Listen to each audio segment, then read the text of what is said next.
Hello, Brentwood, and welcome to our podcast.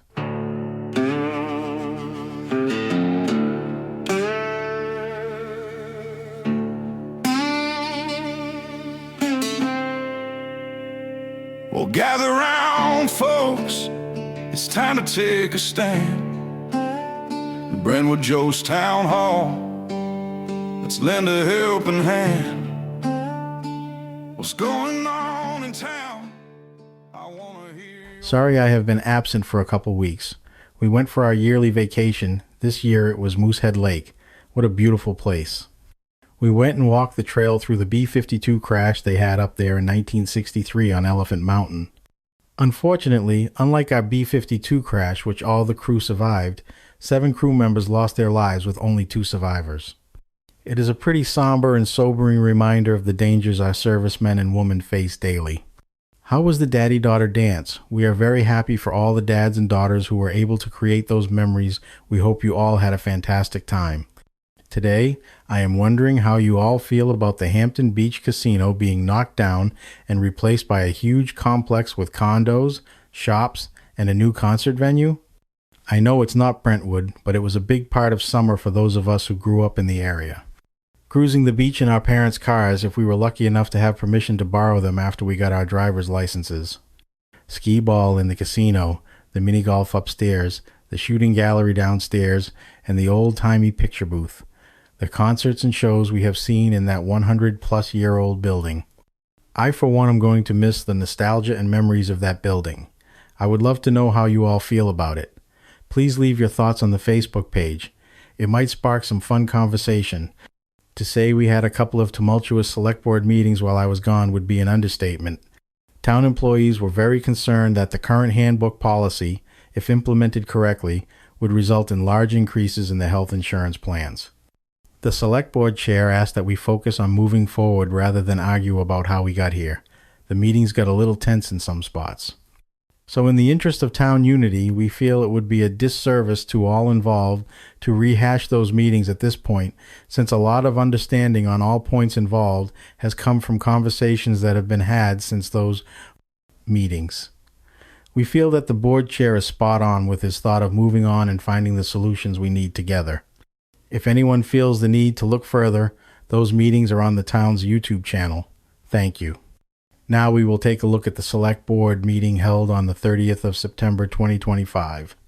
This was a long meeting packed with pivotal financial discussions, high-stakes budget proposals, and critical steps forward on long-standing issues like health insurance. The board reviewed the accounts payable for the week ending the 3rd of October 2025.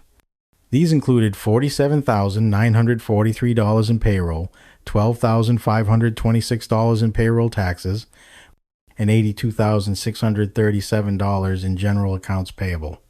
Notably, $52,000 of the AP went toward a health trust payment, and $12,000 was allocated for the consultant working on the municipal building options.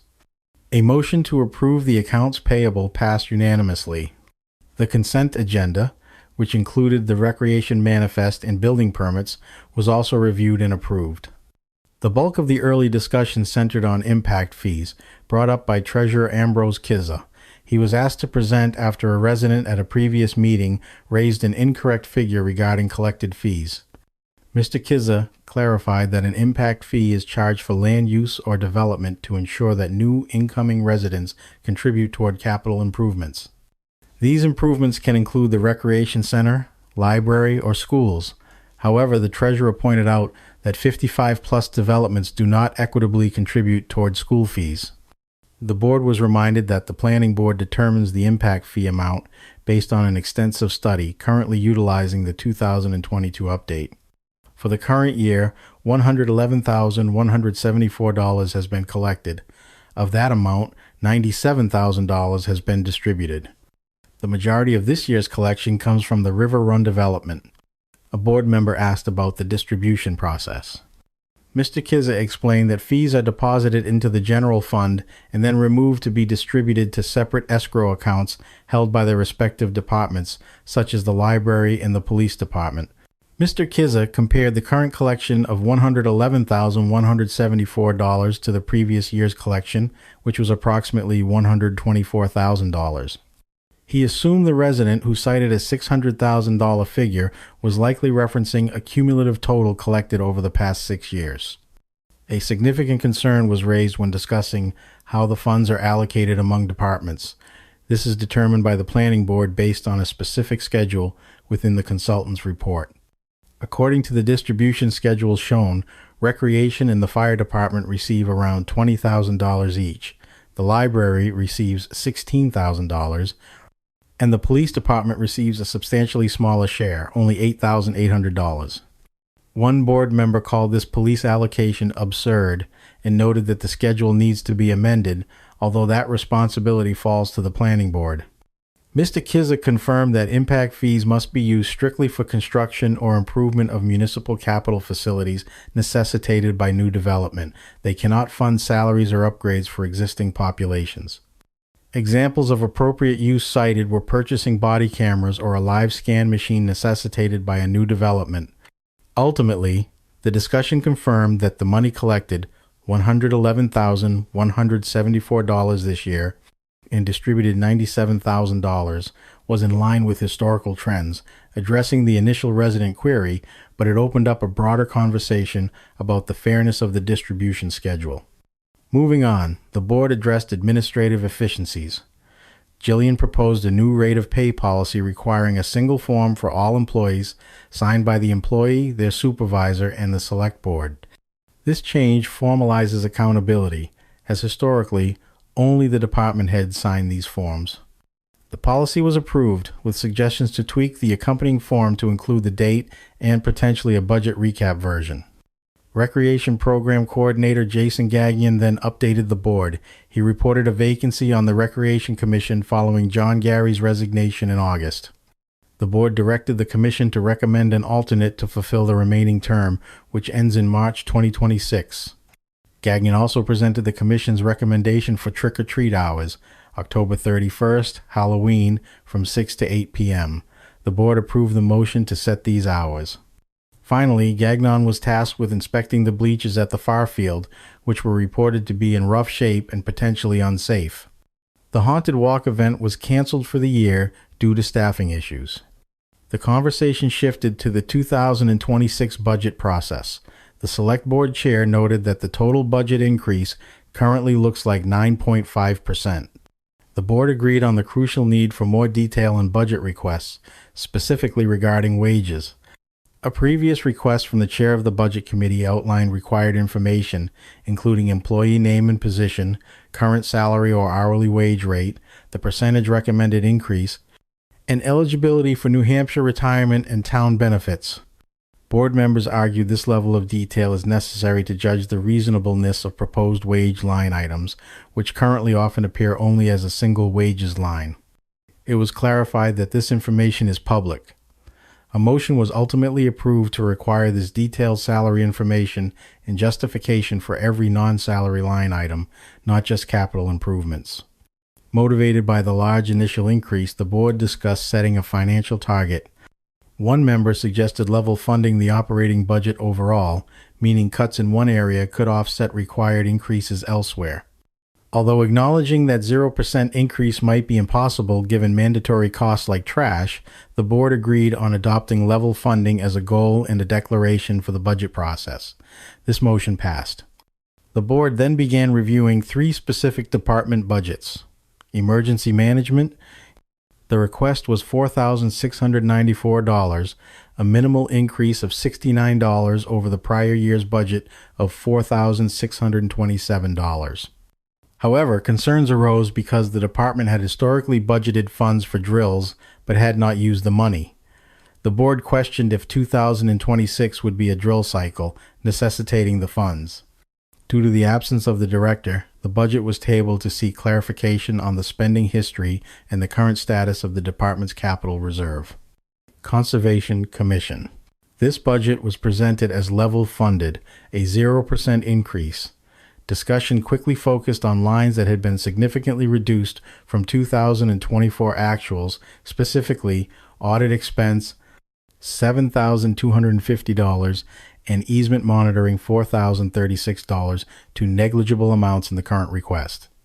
It was speculated that these previous large expenditures were actually one-time legal fees related to conservation property acquisitions that had been incorrectly categorized. The board noted that upcoming expenses related to a pending 3-acre parcel acquisition in October would likely require additional professional services funding.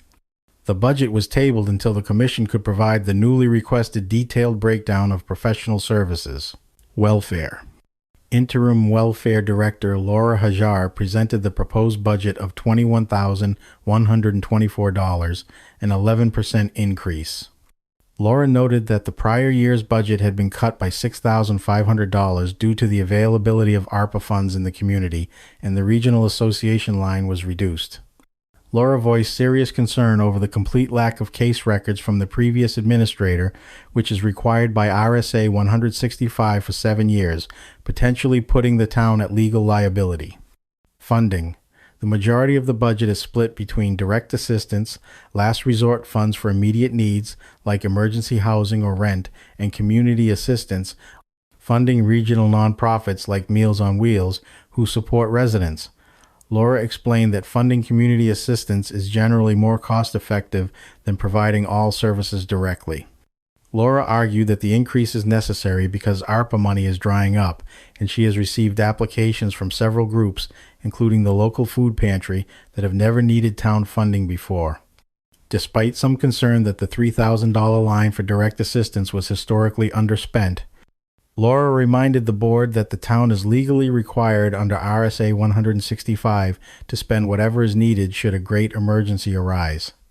A motion to approve the proposed welfare budget of $21,124 passed.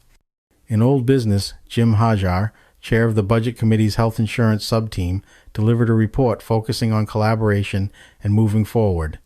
He outlined several critical steps developed after meeting with the fire department. The board formally adopted the following recommendations. Schedule 2 separate presentations in early October once 2026 rates are available. One will be by Andrew from Health Trust.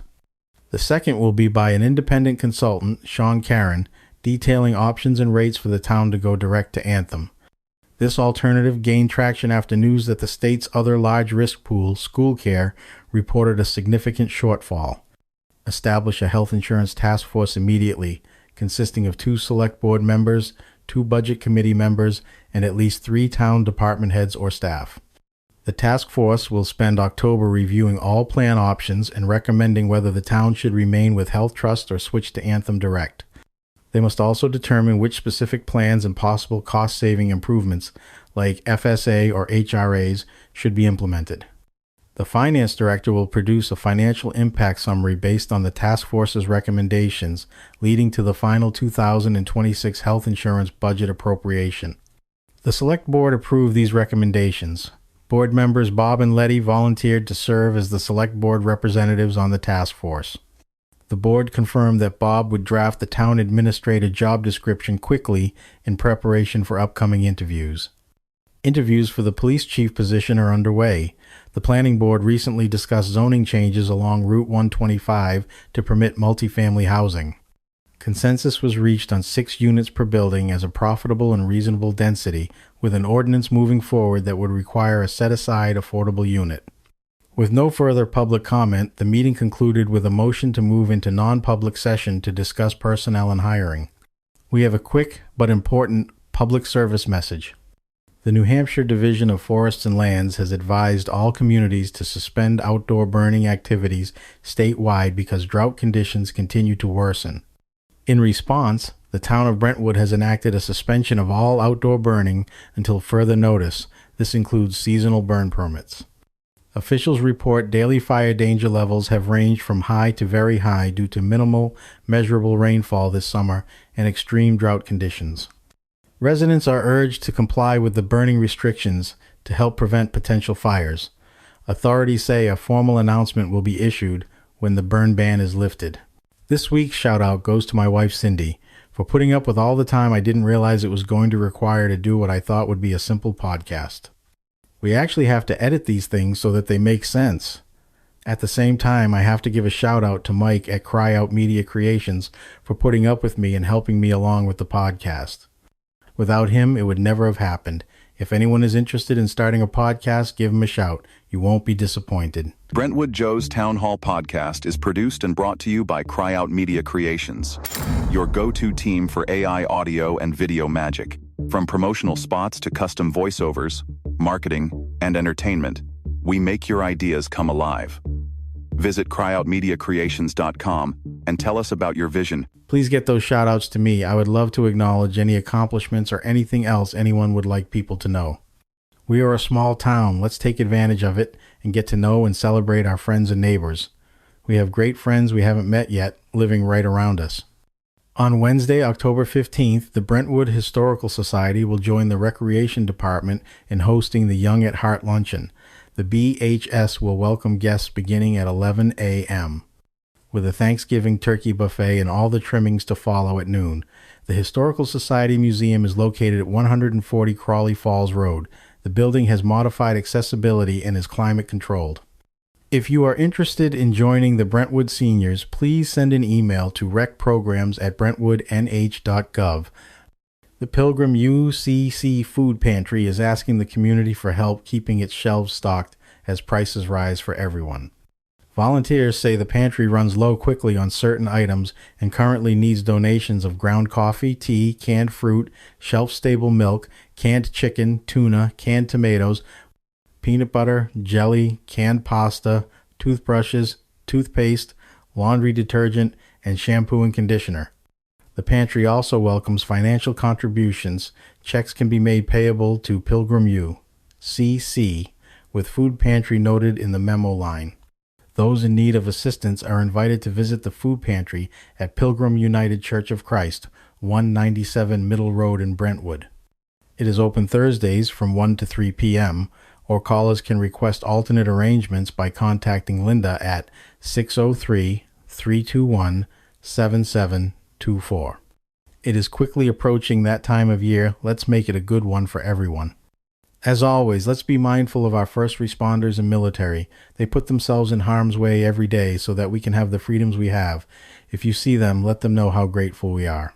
This October, our hearts beat pink for the mothers, daughters, sisters, and friends who've faced breast cancer with courage that takes your breath away. Breast Cancer Awareness Month isn't just about a color, it's about a cause. It's about standing shoulder to shoulder, saying we see you, we support you, and we're fighting with you.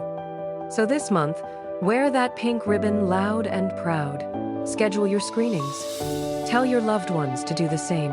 Every conversation, every reminder, every act of love could save a life. Together, we are stronger than cancer. And this October, let's make sure the world feels that strength. Till next time, I hope you have a great week, Brentwood. Brentwood Joe's Town Hall. We can make a change. Join the conversation. Let's rearrange. From roads to schools, we gotta have a say.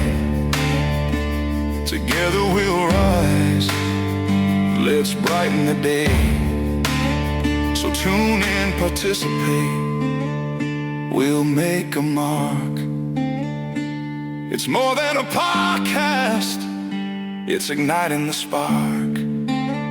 Brentwood Joe's Town Hall, here's our heartfelt plea. Together we'll build a better place to be.